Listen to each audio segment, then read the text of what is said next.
Laat die zo, die moet al maar op zo'n maandag. Mensen bootjes, die reden kom ik zeggen, explosive running. Dat krijg je dus diepte ook. Want als iedereen die bol krijgt en die explosive running is zoals daar, die gevolg is, dan komt Jeffrey of wie even die volgende zaakje vat, dat was diepte, want dan die space krijgt.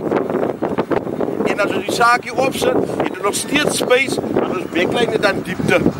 Want ons gaat er in die mid gaat ons inzet met die zaakjes en die tijgers. Dus we gaan nog heel veel volle backline om te spelen.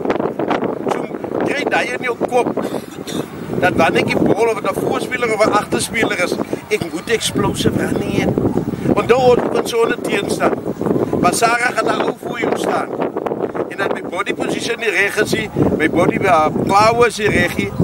Dan gaat ik misschien een Etienne Cafazat doen. Dan gaat ik lees gaat en slap gaat, dan gaat Etienne Cafazat doen. Of wie even voor mij gaat staan. Dus heb ik camera op. Camera op en die belangrijkste bootjes voor supportive play. Zorg altijd dat 2 of 3 man op je gat is. En als je ziet dat 2, maak even om buiten te komen, want ons moet spelen. Ik wil het dan zeggen, ze, als ons opponenten die bal hebben, dan moeten we ons defenden. Want we moeten defenden, dus we rugby spelen. Oké? Justin, haal op me op je second center. Als je de Rwanda, haal op gewoon een netvliese plek. Op je wing, Camden geen deel van mijn wing toen. Dat is mijn auto wat oor is.